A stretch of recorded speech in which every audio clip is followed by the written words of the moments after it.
Here's something not enough of us are talking about. On paper, your life looks perfect, but in reality, it's hollow. Maybe you're lying awake, scrolling and wondering, why do I feel so empty? You've hit all the check marks, the job, the house, the partner, the 2.5 kids, the friends, maybe even the dog.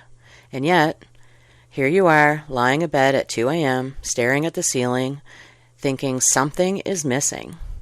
You might not even know what that something is yet, but you just know, deep down, there's a quiet ache whispering, there has to be more than this Groundhog Day life I'm living. Maybe you're restless. You might even feel a bit angry at yourself for feeling this way. Maybe you feel selfish. After all, you have all of the things that society says that you should ever want in life. But guess what? You're not broken and you're not ungrateful. You're awake. Well, not just literally, but in your soul. And that emptiness, that's your soul trying to tell you something, if you're brave enough to listen.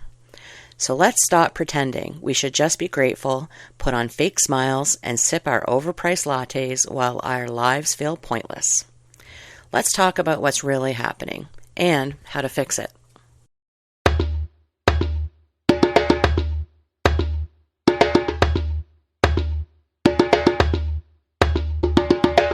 Welcome to the Uncaged Feminine Podcast, where we heal trauma, rip off the masks, stomp on the rules, and call out the BS keeping us small. I'm Heidi, your guide for digging deep, reclaiming your divine feminine power, and laughing in the face of all the crap that's been holding you back. It's my honor to walk alongside you as you turn it all into freedom, sovereignty, and a life that actually feels like yours.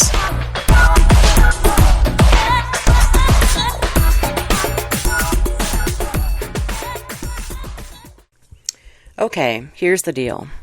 You feel empty because everything you've been taught about being good or successful has been upside down. You've been programmed to believe that success equals safety. But real fulfillment comes when you deprogram the good girl conditioning that's been running your life. From childhood, you learned, do what people expect, keep your feelings in a box labeled inconvenient, and success equals happiness. Well, success can equal happiness. It just depends on how we define success. And look at you now. Perfect job, perfect apartment, perfect Instagram feed, and yet feeling hollow inside. You're basically running on autopilot for everyone else's approval. And guess what? Trauma. Yep, that leftover crap from your past. It makes sure that you keep doing it because being seen and liked feels safer than being authentic. That's your good girl conditioning at work. The one who was taught that love equals compliance. The people pleaser archetype runs deep. It's literally the survival strategy your inner child built to stay safe, accepted, and approved. But here's the thing.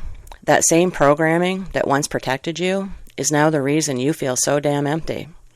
And let's be honest, society, it wants you to be grateful for your nice house while your soul starves. That's not a bug. That's a feature. And here's an uncomfortable truth. Emptiness isn't a flaw. It's a signal. Your soul is literally screaming, stop living by everyone else's rules and start living for you. It's your inner rebel. And let me tell you, she's fed up with your polite little life checklist. That feeling in your chest, that longing, that's not depression, it's clarity. It's the universe tapping you on the shoulder saying your life can be so much bigger, bolder, messier, more real, if you dare. When you catch yourself performing instead of living, that's your good girl or your people pleaser, or both, hijacking your life again. She's the part of you that believes love has to be earned through perfection and peacekeeping. Deprogramming that voice is where healing starts. It's how you move from performing to being. So yeah, emptiness sucks, but it's also a gift. That ache in your chest, it isn't punishment, it's a pull. A sacred nudge to remember who you are beneath all that programming. My advice? Lean into it and watch your transformation begin. And ladies, you are ready for it. Emptiness isn't usually very loud. It's sneaky. It hides behind your perfect Instagram life, your busyness, your overachieving. You recognize it when nothing tastes good anymore. Not food, not rest, not success, not love. And that's the moment your soul is saying, stop, listen. There's more for you than this watered-down version of life you're living. So how do we recognize that empty feeling? Well, when the checklist doesn't hit, you tick off all the shoulds, good job, relationship, house, kids, whatever, and yet you feel nothing. No joy, no satisfaction, just a quiet void. It's like eating cardboard that's been seasoned with obligation and calling it dinner. It also can be recognized when rest doesn't restore you anymore. You sleep, binge Netflix, go on vacations, maybe even do all the self-care things, and you still feel drained. It's not physical exhaustion, it's soul exhaustion. You'll also notice it when you're performing instead of living. You feel like you're constantly wearing a mask, smiling, playing good girl, meeting everyone else's expectations. Inside, though, you're numb. Worse, maybe you're even resentful. If your life feels like a never-ending audition for a role that you didn't even want, that's emptiness. You'll also notice it when you keep asking yourself, is this it?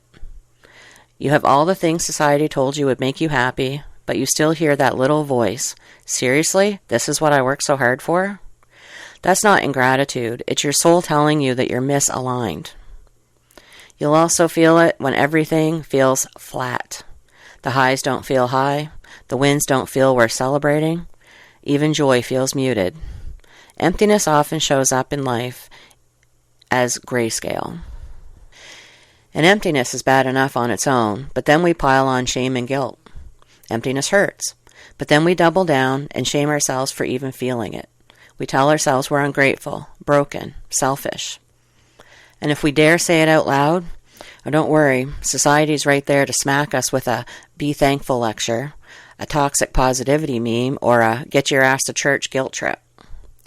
But let me tell you something, asking why I feel empty is not selfish, it's sacred. That question is the doorway to your truth. People only shame it because they're terrified to face their own emptiness. And how will other people shame you for it? Well, to start with, you'll have the gratitude police. They might say, but you have so much to be thankful for. Think of the people starving in, insert whatever country they've never been to. Translation, sit down, shut up, and smile pretty. Then you have the deflectors. Well, at least you have a husband, kids, house, insert whatever success that they think you have. Some people would kill for that. Translation, your pain isn't valid if someone else would trade for your life. I'm here to tell you that you are allowed to want more. You're allowed to feel like something is broken. You're allowed to be upset about the things going on in your life. It's not a competition. It's not a competition to see whose life is worse, or who should be more or less grateful. You know, if you have a heart attack, you get to be upset about that. You don't have to push down your feelings of being upset because the guy down the street has cancer. Then we have the fixers. Maybe you just need a hobby, or a girls' night, or a bubble bath. Translation, they can't handle your depth, so they throw shallow solutions at your soul wound. And then you have the moral high grounders. You sound ungrateful. God blessed you with all of this, and you're still complaining. Translation, it's a spiritual guilt trip. It's supposed to equal an instant shutdown, and sometimes it does. But let's be real. People don't shame you out of love. They shame you out of fear. Fear of facing their own emptiness, fear of losing the good little rule follower version of you that made their life easier, fear that if you break free, you'll prove the system is bullshit, and they'll have to wake up too. So don't buy it when they say be grateful, don't complain, you have everything. What they really mean is, don't make me look at the prison I built for myself. And that, my friend, is their problem, not yours. So why do other people shame you for asking the question? Because your question threatens their comfort. If you admit your perfect life isn't enough, it forces them to look at their own half-lived life. That's terrifying. So instead of facing it, they shut you down. Translation: don't rock the boat. I've made peace with my cage. Don't remind me it's a cage. Then, maybe that's because they're addicted to the same conditioning. And we can be a little compassionate here. Many of us have gone through it.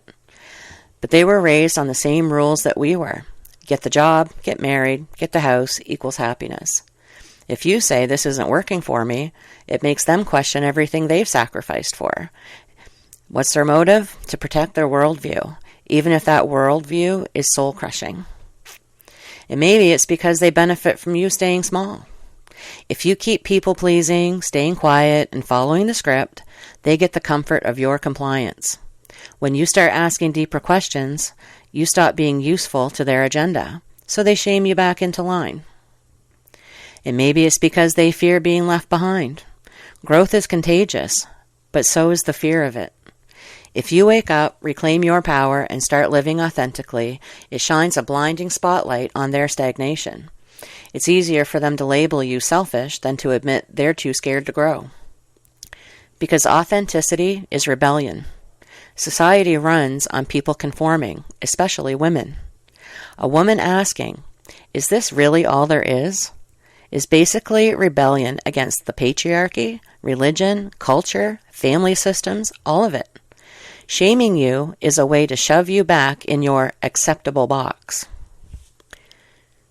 When we're talking about how to recognize emptiness, what else could it look like? For comparison, emptiness doesn't always look like falling apart. Sometimes it looks like living a life that checks all the boxes but still feels hollow. The difference isn't the stuff you have, it's whether your soul is in it or not.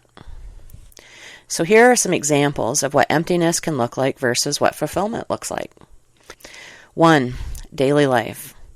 Emptiness could look like you going through the motions. You wake up, work, scroll, sleep, like you're on autopilot. Fulfillment can look like the same routine, but you notice little sparks of joy. Your morning coffee tastes rich, you feel present walking your dog, you notice the beautiful sun, the birds singing. That's fulfillment, the little joys. 2. Your achievements.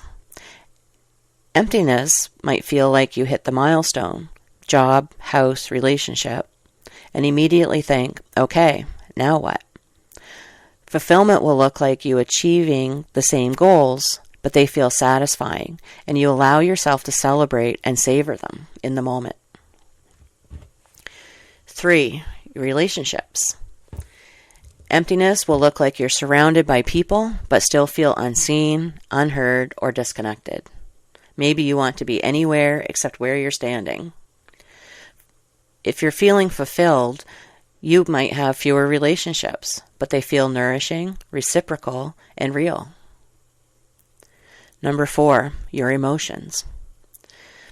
If you're feeling empty, you will feel restless, numb, or even vaguely dissatisfied when nothing is wrong. Fulfillment will look like you will still have hard days, but there's a baseline sense of meaning that keeps you grounded. And 5, energy. If you're feeling empty, you'll feel constant fatigue, scrolling late at night, binge watching Netflix, or zoning out just to escape. If you're feeling lit up and energized, even if you're tired, and there's an underlying feeling of aliveness, that's fulfillment. And finally, 6, emptiness will have you guilt-shaming yourself with, I should be grateful. Other people would kill for this. Fulfillment says, you trust your desires and allow yourself to want more without shame, because we know that the world is very abundant and that we can all have it all, whatever that all means to us.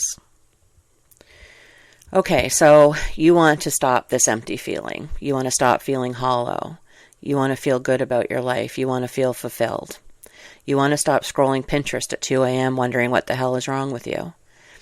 Here's what you do, and yes, I'm giving it to you straight. Before you can fill this void, you need to understand what created it. Conditioning. You've been running an old program written by your inner child, the one who learned that love comes when you're good, quiet, helpful, and never too much.